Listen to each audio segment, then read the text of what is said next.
Time in Olympia. I'm Lucas Miller, and once again we have our wonderful returning guest, Dan Bennett, with us today. So we're going to talk a little bit about the current administration and its effects on trans people. And well, as you know, clearly I don't know if it would be clear. I like to think it's clear, or I assume it's clear that I'm not a trans person, but I am actively supportive, and I get really mad. Well, that's why it's good you're with us, because you can provide that perspective of the ally who is maybe looking at some of these issues from a different perspective and wondering, what does our situation look like to the general public when they hear things like, the president issues a ban on transgender people in the military. People might not understand all of the implications that has, for transgender people. But hearing the questions that our allies have, kind of helps us keep our perspective about, what our situation looks like to the larger, larger conversation. I guess I can't empathize with the shape of the feelings, at least as far as racism goes, or anti-transism, if that's a word. Transphobia. Okay, good, thank you. Yeah. Here's the thing, I don't like Republicans generally, mostly because they're intolerant and judgmental, and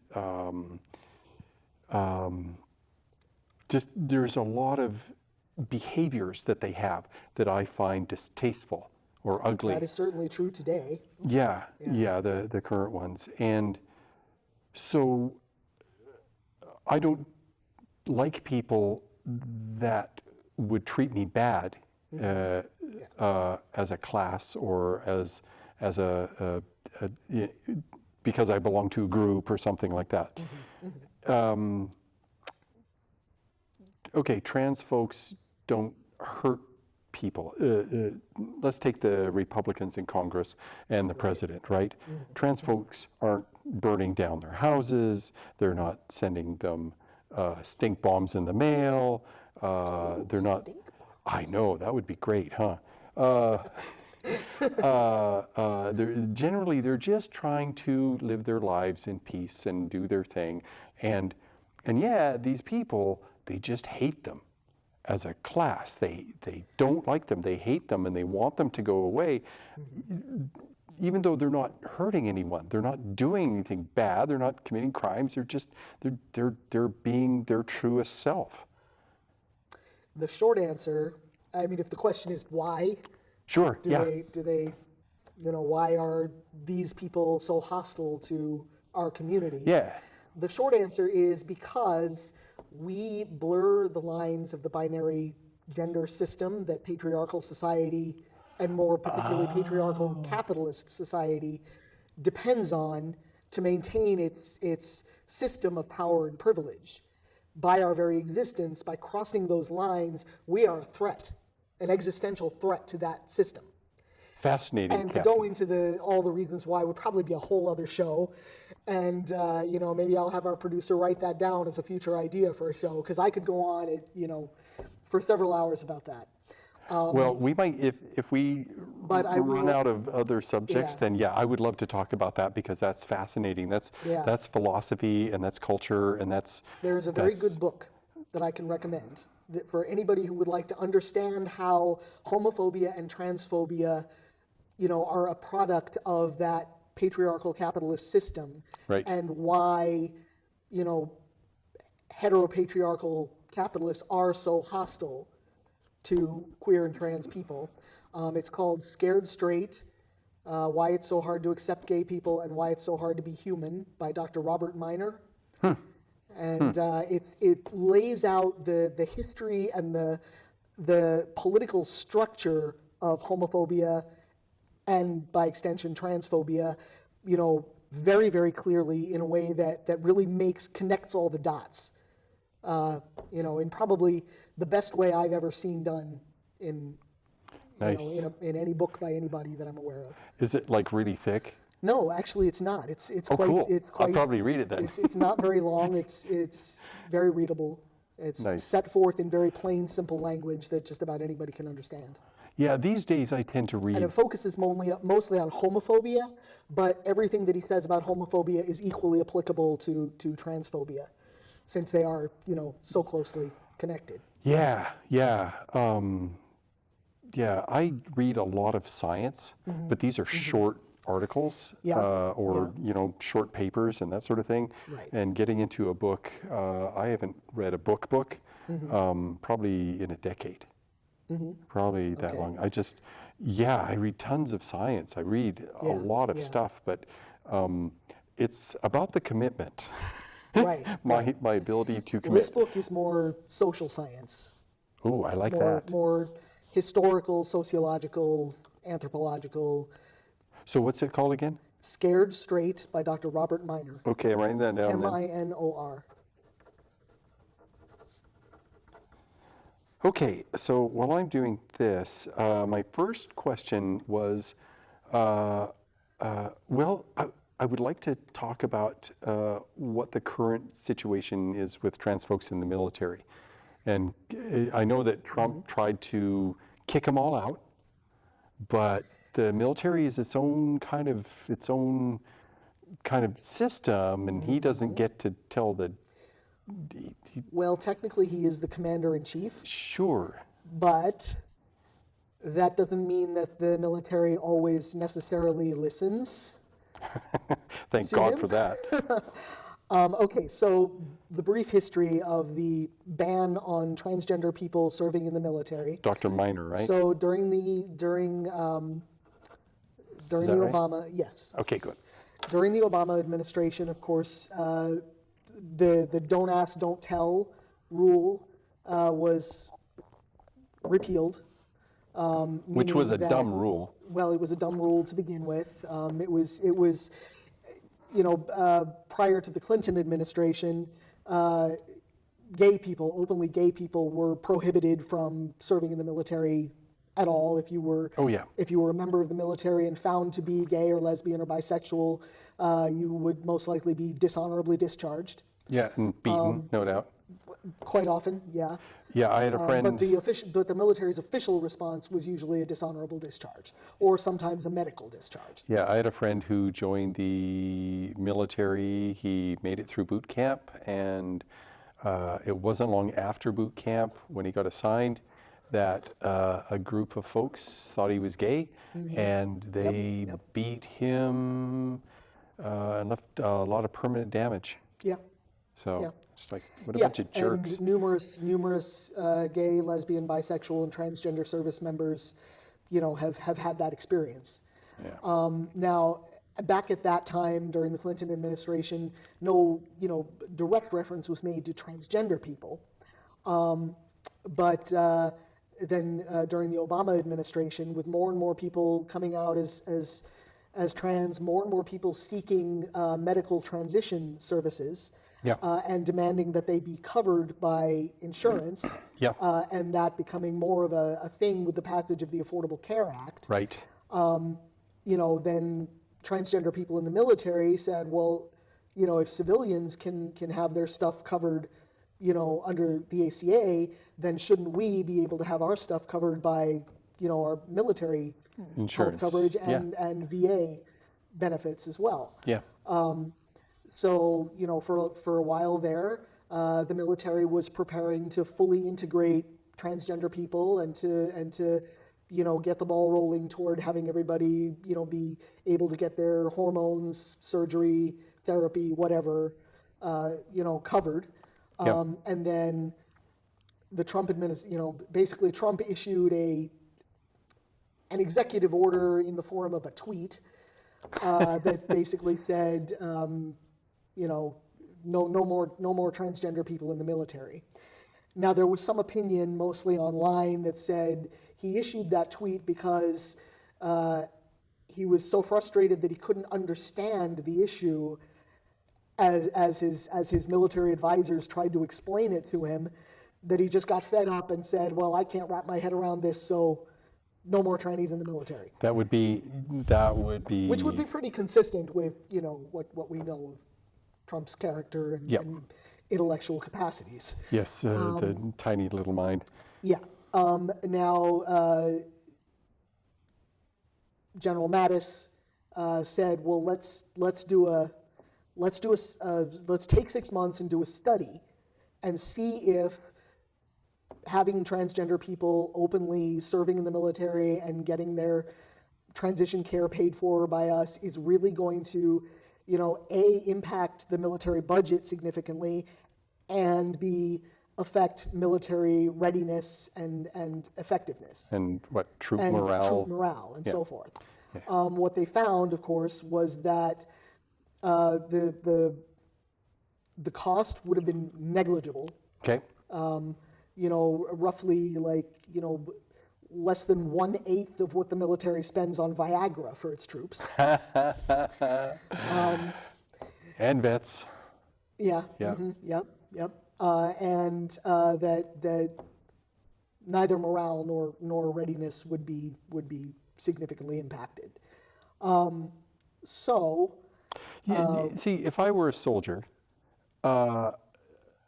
there are just a couple things, 2 or 3 things that I need to be able to know about my fellow soldiers that I'm, out in the battlefield with or doing maneuvers or whatever.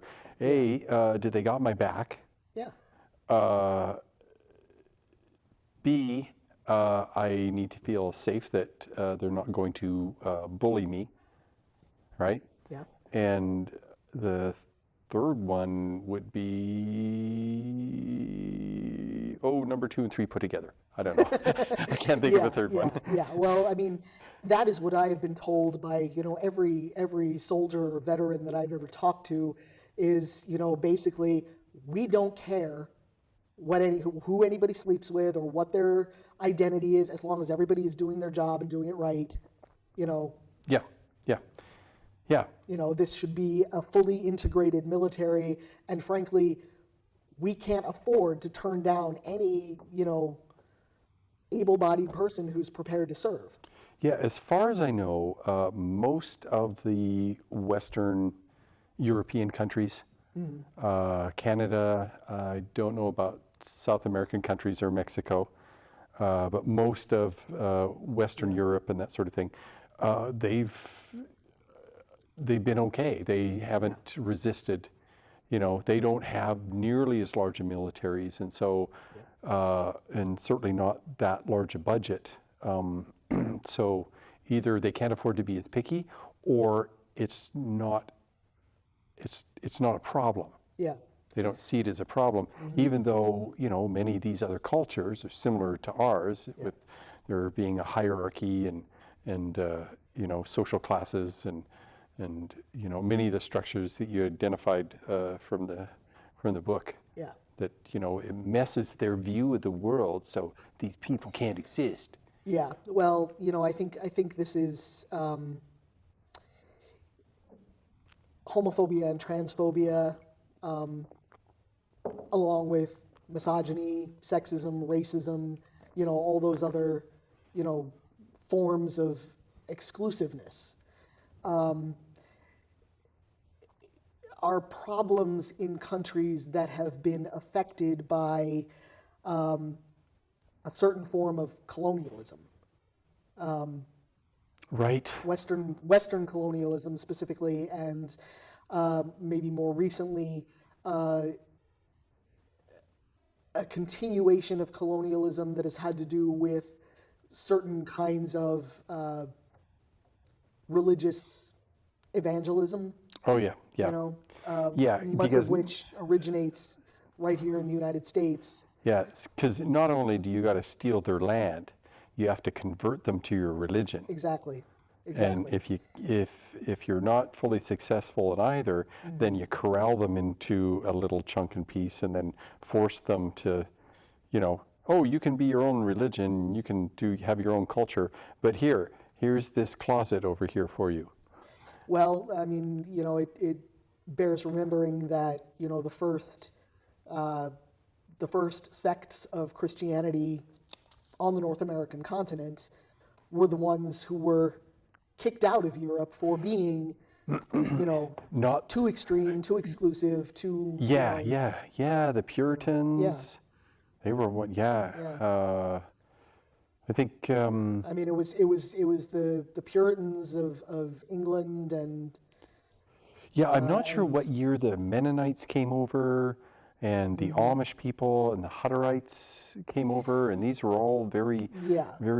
Well, they were looking for, I mean, the Puritans were looking for a new Jerusalem, basically a place where they could establish, their own form of Christianity as, the not only the civil and social norm, but the legal and political norm as well. Right. Right. And the Spanish Catholics, the conquistadors, were looking to do. Yeah, they were awful. Something fairly similar. Yeah. But I used to know a couple of guys who had served in the Israeli military, which has been integrated with regard to sexual orientation for years. pretty much ever. Everybody and they're one has. of the toughest military forces on the face of the earth. Oh, they are, because so- everybody has to serve, male and female. Exactly. Everybody does. Exactly. And so they can't kick someone out just because someone's gay Right. or lesbian Yeah. or trans. Oh yeah. They have an able body. They can shoot a rifle. Pretty much. You're in. Yeah. Yeah. So I mean, there's evidence from other parts of the world that having an integrated military is, much more desirable, Than not. for the goals of, an imperialist society than Right. than a non-integrated military. Yeah. Whether that is a good thing or not, again, is probably a whole other show. Yeah. Yeah. But the current status of the military ban, just to finish out that thought, was it is currently tied up in the courts. There are several lawsuits pending. I believe the U.S. District Court of Appeals has had its say, and there are two different panels of judges that have opposing opinions, and they have asked that the Supreme Court take it up. But until some of these other lower court cases are decisions come in on them, once that happens, hopefully the Supreme Court will hear it and render a decision. Although, Currently we're current in. makeup of the Supreme Court, Oh yeah. hard to say what the outcome will be. Yeah, a bunch of old white guys, Pretty much. angry Well, I mean, white guys, bunch of them, yeah. the majority. Although Chief Justice Roberts has been making what look like somewhat reasonable decisions. Mm-hmm. Like he's the Chief Justice, and just every time I hear, well, Chief Justice said this and blah blah blah, and I'm like, well, I guess he's not a hardcore Republican. That sounds kind of reasonable. I'm not offended or frightened or upset by it. So that's good. Again, we will see. Right now, that issue is kind of tied up in the rather constipated court system. Yeah. So we're just gonna what have did you referred to it? What is it? we'll have to apply some social laxatives to see if we can, yes. That's pretty funny. Yeah. So I think it was a week ago, I was watching a show that we do here in the studio, and it's called Superintendent's Roundtable. Right. And it's where Deb, the CEO of the station, had all of the superintendents in the kind of Olympia area. She had Olympia, Lacey, Tumwater, and I think North Thurston, something like that. Yeah. So they were all talking about it, and one of them quoted a statistic that I thought was just. It was kind of mind-bending. What they said was that there are, in the state, there are 2 teen suicides every week, right?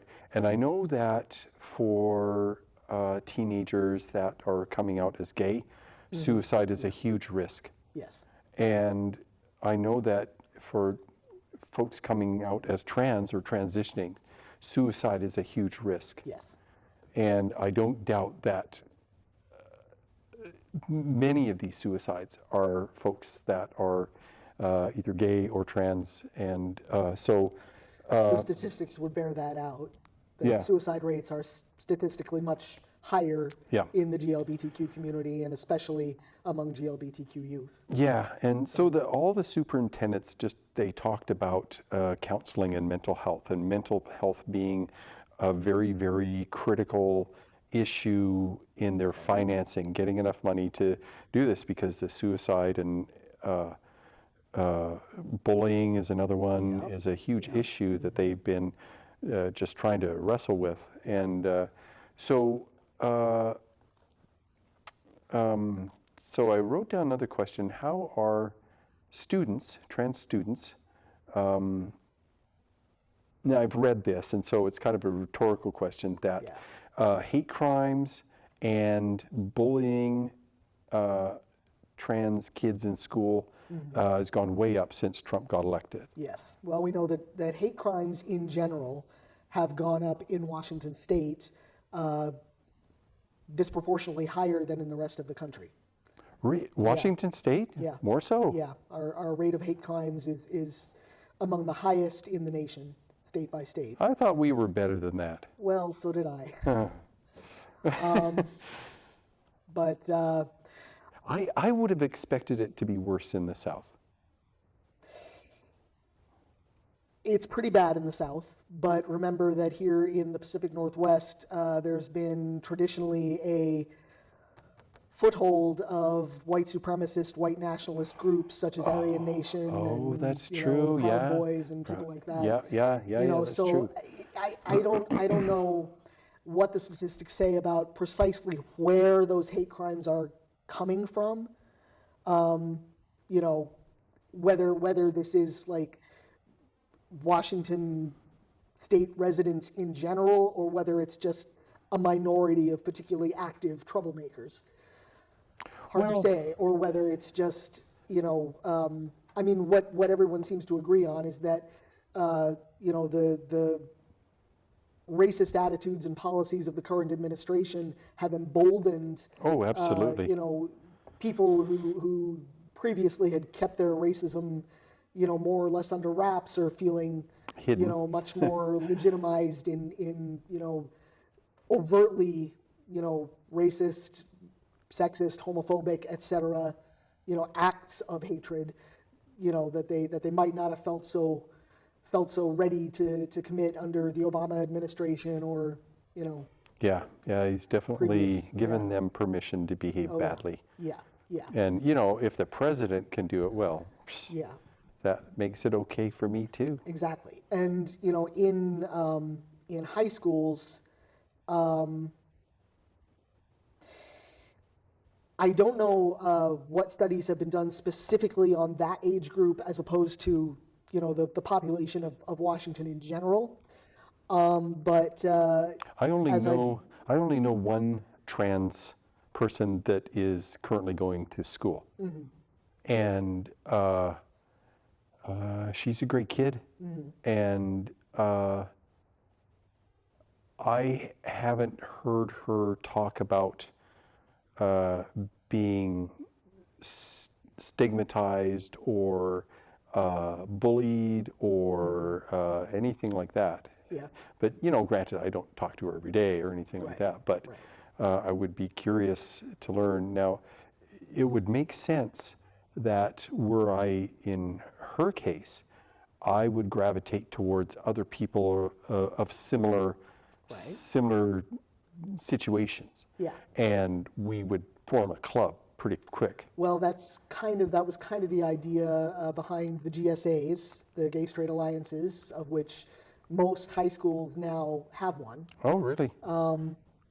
And as I've said many times, among other things, I facilitate with a group called Pizza Clatch, which provides support groups for GLBTQ plus That's high school students now, and their allies. Do those happen in the schools, or Yes, we go into the school, we send 2 trained facilitators into the school at lunch hour, we bring pizza, and we basically hold a confidential support group for, really any student who wants to come in, but we focus on GLBTQ plus issues. Well, you've been doing this for a while. I have, and each year we gather some statistics about how effective our support groups are in terms of, the students' experience and what they're seeing in terms of their school climate. Well, we tell ask me, questions tell me, about, tell me, tell me. Yeah, I unfortunately don't have the statistical results in front of me, but hopefully soon we'll do a show with one of the folks from our Pizza Clutch staff who can speak more to that. But we give the students a survey and ask them to tell us about, are you hearing anti-gay slurs in the halls? Are you being called, Names. names, or are you being, are you experiencing more or less harassment? Are you, we ask them a series of questions designed to gauge whether our presence and our support groups are having a positive effect, helping them to become more resilient, helping them to stand up to bullying, helping them to educate their fellow students and their teachers. We ask questions about suicide, about missing school, drug use. See, I would expect that it helps. Having a person you can talk to that is not your parent, that is not a sibling or not an authority figure of some kind, that you can just talk to about whatevs. I would think that would be a really good thing. And having a regular thing and free pizza. Yeah, well, often the youth have said, I came for the pizza and I stayed for the community. Oh, that's cool. So my sense, without having the statistical data right in front of me, is that it does help. We get feedback from the students a lot saying, this is the one place during the week that I can come to absolutely be myself and talk about things I could never talk about just in the hallways or anywhere else. I've learned a lot about myself having, gay or lesbian or bisexual or transgender role models right there, to ask questions to is really, really helpful. It seems to me that since I've been facilitating with Pizza Clutch for about 6-7 years now, I guess. The first year that I did this, the main school that I was at, I saw 2 trans-identified students, and now I'm seeing I've seen quite a few come out and graduate, since I started doing this. Yeah, pick a random school and how many kids would attend? Oh, that differs from school to school.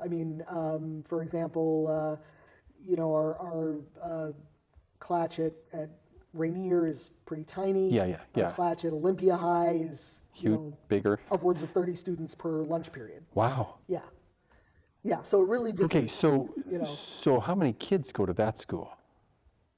Oh, I don't know the actual population off the top of my head, but it's a much bigger school. Like 1,000? Than say Rainier or South Sound it really has to do with the general population size of the school. Yeah, I went to a different high school every year of high school, and I actually went 4 years because I dropped out I was really dumb, okay? I was dumb. I'm just telling you, I did some dumb things. I dropped out to get... doing dumb things and actually being dumb is... I wasn't dumb. It was a job opportunity that was paid really well. Well, that was probably smart then. Yeah, but I blew it on dumb things. Well... Anyway, and this was in Canada, and one school, the bigger one, had a population of about 500. Smaller school I went to had a population of about 300, and I went to... Was that per class or overall? Yeah, just the whole group, and somewhere around the way I was curious, and I was the kind of I'm still this kind of person. I walked into the principal's office and I said, how many students go to this school? And the secretary is like, huh? And, oh, just a second, let me look. Well, why do you want to know? I'm like, I'm just curious. There's a lot of kids walking around here. I was just curious how many there were.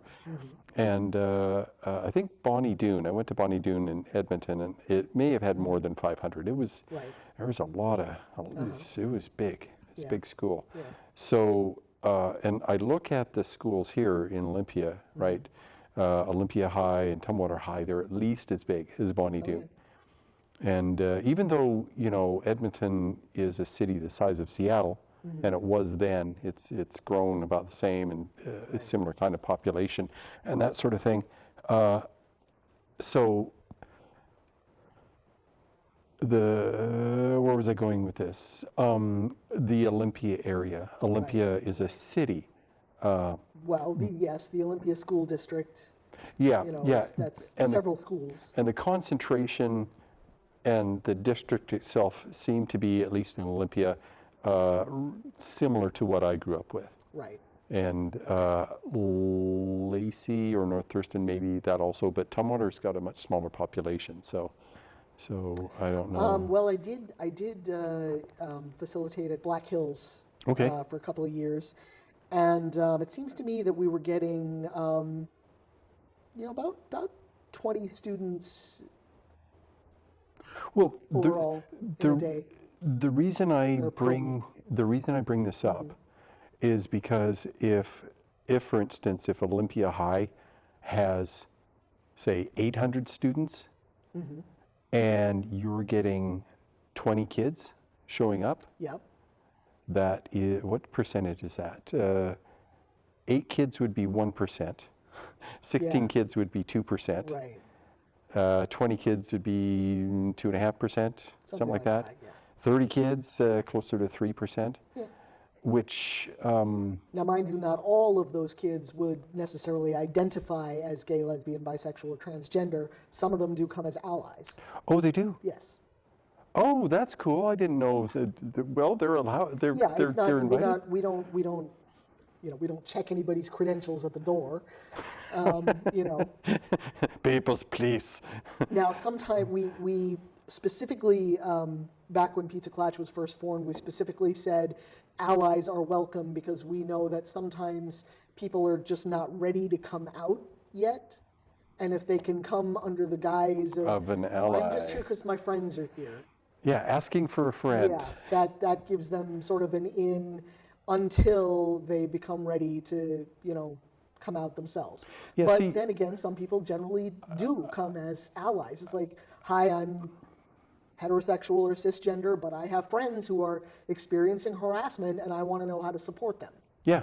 Yeah. See, I would go to improve on my empathy. Right. Or understand some of the issues a little bit better, so I don't offend or hurt somebody's feelings And or of course, something. these are teenagers. They're naturally interested in issues surrounding gender and sexuality. Yeah.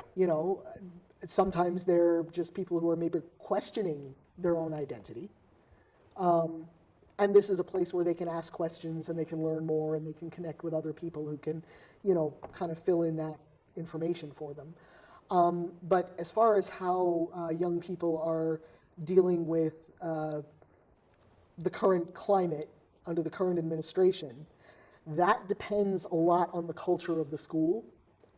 It depends on how committed the adults in the school, the teachers, the guidance counselors, the administration, how well they understand the issues, how sympathetic they are, how well they know how to implement the regulations about harassment, intimidation, and bullying. Yeah, and how Which definitely varies from school to school. Yeah, because it's one thing to have a policy, and it's yet another to Actually train your act staff on the policy. how to implement it. Yeah. Yeah. And that seems to have been the biggest issue with the HIB regulations, is that they basically just kind of dropped this new set of rules on the school and said, okay, you now have to, Do blah blah blah blah. you and blah. have to, create a safe, non-bullying atmosphere in your schools. And the teachers are like, well, how do we do that? Yeah. You know, and it was followed up with not a whole lot of training or you know, elaboration on what that meant. Yeah. Yeah. Half-assed policies, that sort of Yeah, thing. and Or what we hear from the students is that, yeah, there are now these you know, forms you can fill out to report incidents of bullying, but I gather they're a little bit cynical that anything will actually come of it. right. And some are afraid to fill those forms out, you know, and sign their name to it because they're afraid of retaliation. Yeah. Yeah. You know, there's still a lot of issues with those rules that need to be ironed out, and you know, certainly the schools are not immune, you know, to this change in climate. I mean, Yeah. you know, that the whole society is becoming emboldened to be more, you know, expressive of its bigotry. You know, the Yeah. high schools are no exception. Yeah, that's true. That's true. Okay. But there are organizations trying to support our youth, and you know, it's harder now than it was a couple of years ago. But I think we're So the last time I was a guest, we talked about passports passports. and the documents, and because to get a passport you need documents X, Y, and Z, Right. and if you've transitioned over time, those X, Y, and Z documents have to reflect those transitions so that you can get a passport. Have things changed since we last So a talked? few years back, under the Obama administration, the U.S. Passport Office had made an announcement that they were going to change their documentation requirements so that people no longer had to have had genital reconstruction surgery in order to get a passport in their In that, preferred name and gender. right. You just had to have done a legal name change and provide, I think it was just a letter from a doctor saying that you had had medical procedures pursuant to a gender transition. Right. And you know, that was considered a big step forward because the problem up to then had been that, first of all, a lot of agencies, both local, state, and federal, had required documentation of genital surgery in order to issue, you know, new documents in the person's preferred gender. The problem is not all trans people want lower surgery. Not all people can afford it. Not all people can, you know, some people can't have it for medical reasons. You know, people who have, you know, genital reconstruction surgery are actually a fairly small group within the trans community. Well, it's expensive. It is expensive. It is risky. It's not just one surgery either. And not everybody wants it.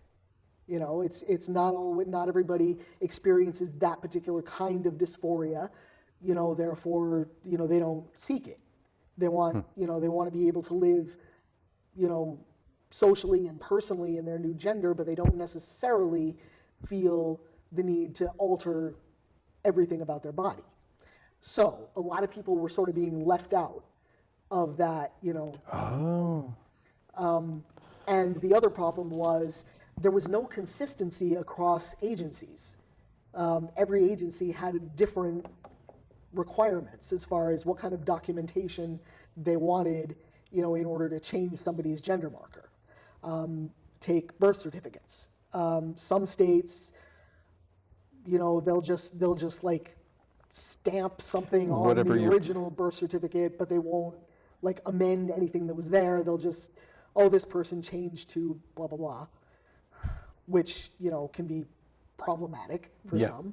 Yeah. If the stuff on the birth certificate are contradictory or inconsistent with each other, or if then they blatantly out you as a trans person.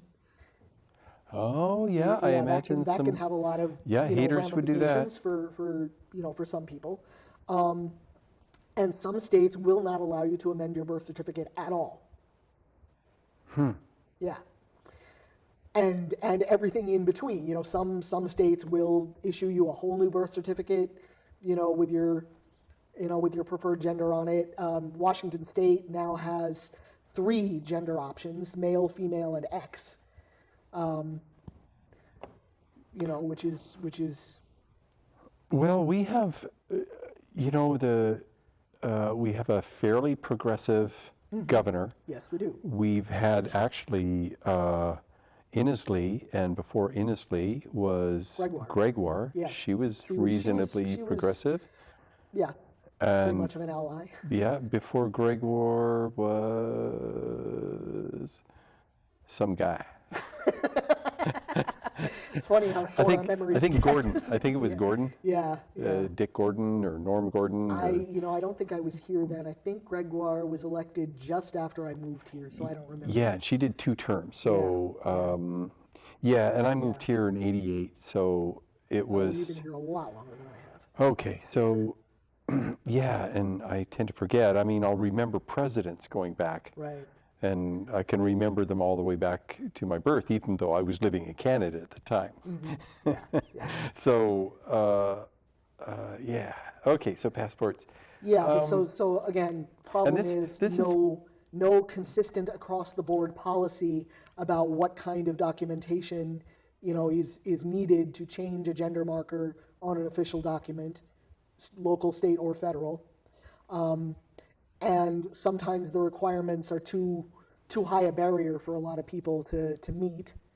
And now, now the Trump administration, so far this has stalled and not really gone anywhere, but the Trump administration has tried to convince the Department of Justice to issue new guidance, basically rolling back the guidance that was given during the Obama administration that, sought to make it much easier for trans people to change their documents and live, in their preferred identities.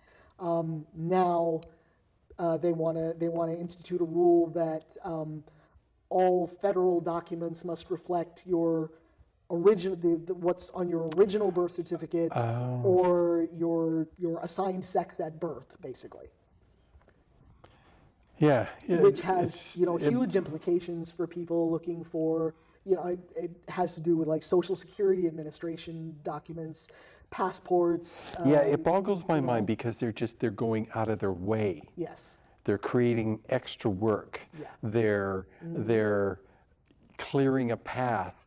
They're taking time. Well, it's no accident that this came right on the heels of the Religious Freedom Restoration Act, which basically gives,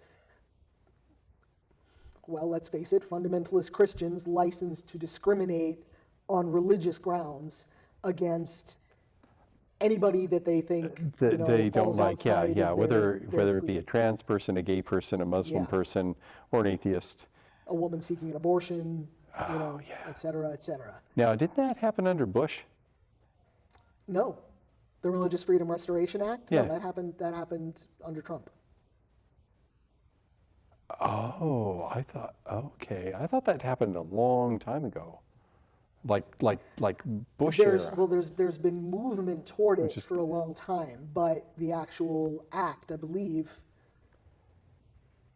if I'm not much mistaken, was finally enacted under the Trump administration. So much crazy has happened in these past 2 years that I feel like I'm just treading water with the active amount of stupid that continues to occur. Yeah, And the good hate, news. the hate. Yeah. The good news?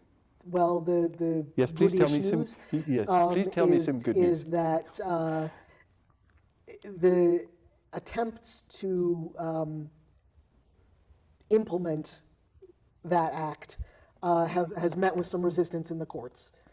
It kind of sounds just a little bit unconstitutional.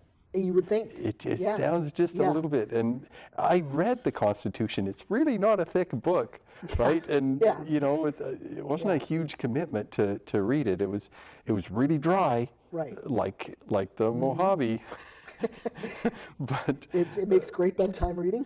but If you're an yeah, insomniac. yeah, it's But, like you know, have the it's- original Constitution, then you have all these Yeah, amendments that yeah, happen yeah. afterwards, and being a Canadian citizen, the Yeah. Constitution isn't shaped the same way. It's very different. yeah. And early on, when I moved to the States, I got a copy of it Mm-hmm. and started reading it. And, we're all familiar with We the People, blah, blah, blah, blah. Everybody knows the preamble, Yeah, Yeah. yeah. But then, but not everybody knows, for example, the difference between an article and an amendment. yep, Yep. Not everybody has read, all of the supporting text. yeah. Yeah, Yeah, it's fairly dry, but Yeah. it's good to give it a once over at least. right. But, And eat ice yeah. cream while you're doing it, because it can be difficult to read because it's so dry. You need ice cream. Yeah, yeah, yeah. So we were talking about the filling out of forms and stuff like that, and we were talking earlier. I'd noticed that there were some websites where I was filling out information, and it asked for gender, and sometimes it says male or female, and more I'm seeing other. Yeah, that is thankfully a trend in the online community. Most of those, Facebook, Twitter, whatever, all those social media sites are mostly owned by private corporations. Yep. Therefore,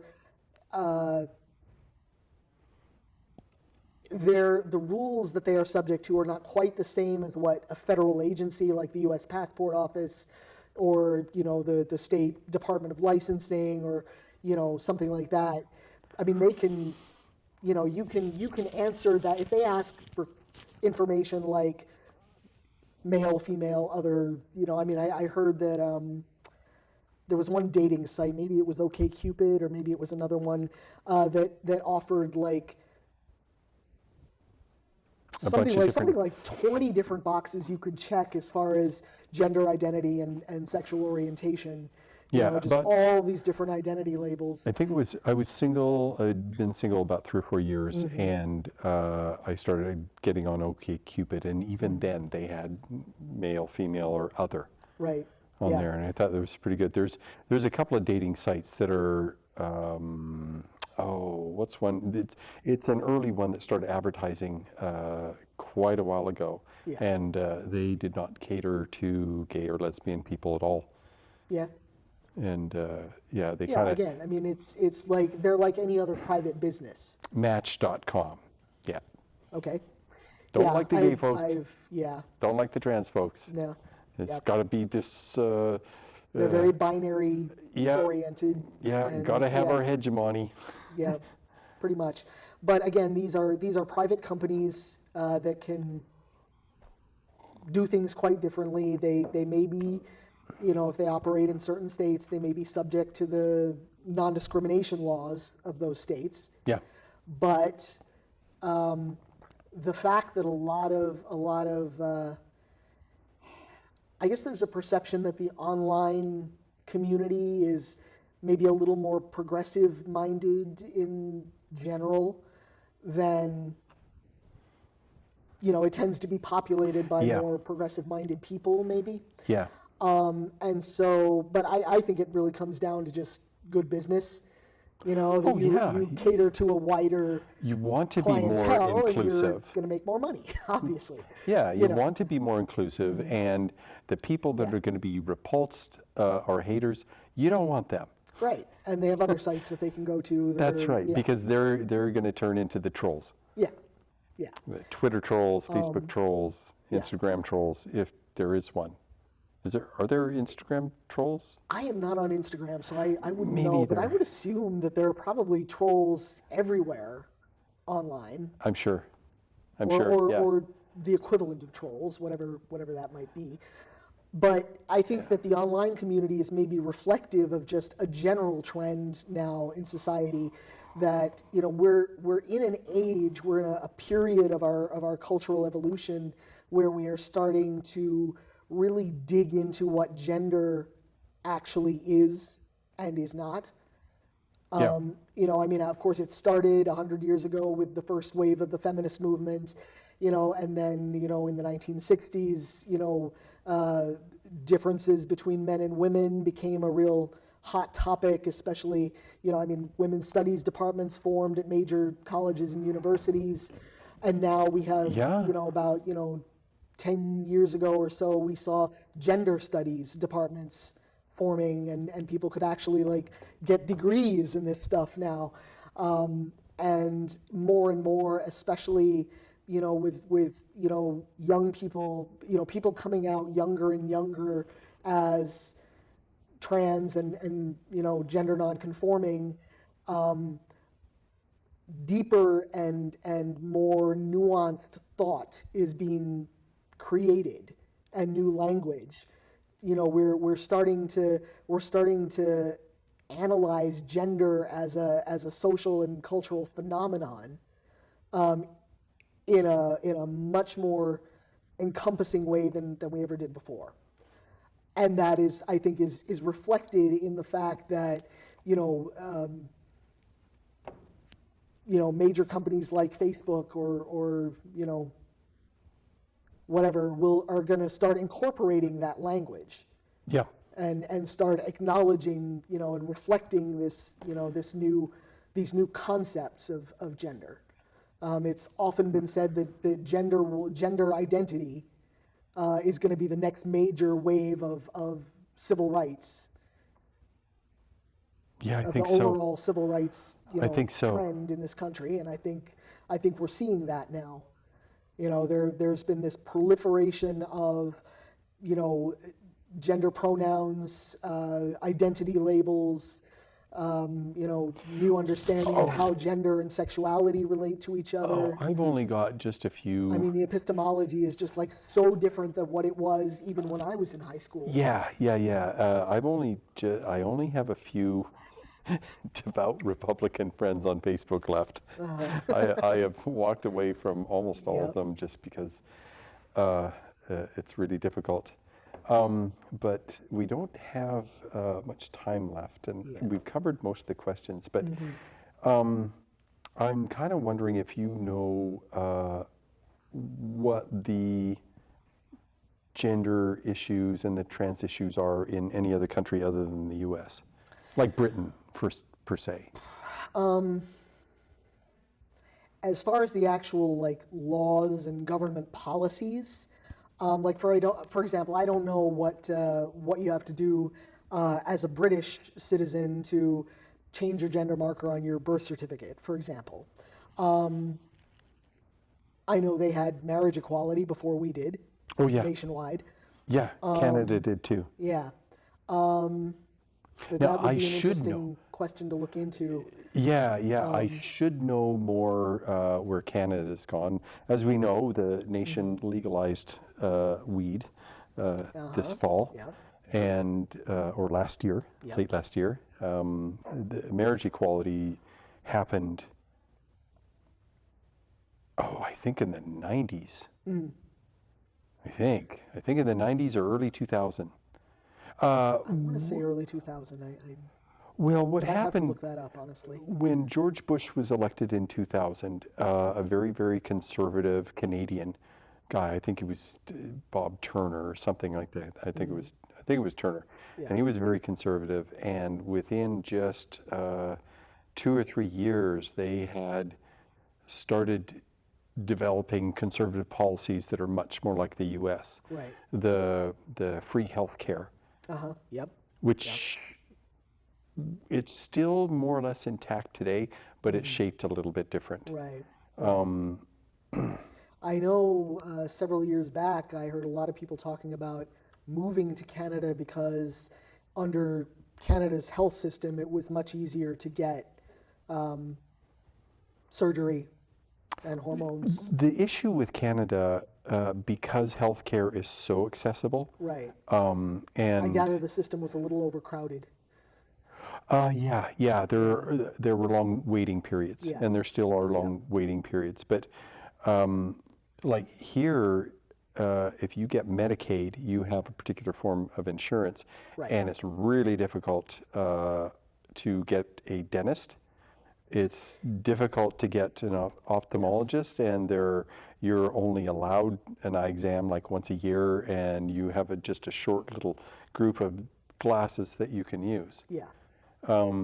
that you can pick from. There's just Right. not that many. Right. And so it's like here, there's all kinds of different insurance, Yeah. and you're treated badly if you're on Medicaid. They're going to sneer, and they're going to treat you a little different because of one of them, poor people. But in Canada, everybody's treated the same way as far as insurance. Yeah. And what I'll have to do is, pending more planning before coming on as a guest, Right. I'll look into some statistics regarding trans folks and gender equality and document forms. And a lot of times, like, I'll call my sister, or she'll call me about once a week, and we'll talk for a couple hours Yeah. and catch up. Right. And I will ask her, so in Canada, what's going on with this thing over here? And she'll be like, blah, blah, blah, blah. And I'll be, so with this other thing over there, what's going on with that? And she's like, oh, blah, blah, blah, blah, blah, blah, blah. And she'll do the same with me. It's like, what kind of crazy president do you got? I'm like, he's a jerk. He's a criminal. Yeah, and an idiot. So we might have to bleep that. Sorry. But so I'm on Medicaid here in Washington. Yeah, I get Apple. Yeah, me too. Okay. And what I have found is that, I go to CMAR Health Clinic for my primary care. And what I have found is that, they treat me fine. They're always perfectly nice. Yeah, I used to go there. The difficulty there is that, for one thing, there's an awful lot of turnover in their staff. I think I've seen like 3 or 4 different doctors since I've been there. And they're great people. They try really hard, but there's a lot of burnout, I gather, among their staff. And if you are looking for, if you're a trans person looking for surgery, lower surgery in particular, there are very long waiting lists because there are very few doctors signed up with Medicaid who do bottom surgery. Yeah. If you're looking for top surgery as a trans man, that's a little easier. There are several more doctors doing that, who will take Washington Apple Health. Yeah, bottom surgery is certainly a lot more complicated. At last count, I think we were down to we had like maybe 2 main doctors doing genital surgery for all of Washington State, and one of them wasn't even in Washington State. What? And she has since, left. She no longer takes Washington Apple Health. Crap. So, yeah, it's. The problem is, Washington Apple Health covers that stuff if you can find a doctor to do it. So, all right, and we are now out of time. We're totally out of time. Thank you again for joining us on Tea Time in Olympia. And Dan, thank you again for being with us. It's always a rockin' good time to talk with you. Yeah, same. Always enlightening. You always share stuff. I just know what. So, yeah. Well, and you ask good questions that, we wouldn't always necessarily think of. So thank you very much. Well, thank you. And thank you, and join us next time on Tea Time in Olympia. Have a good night.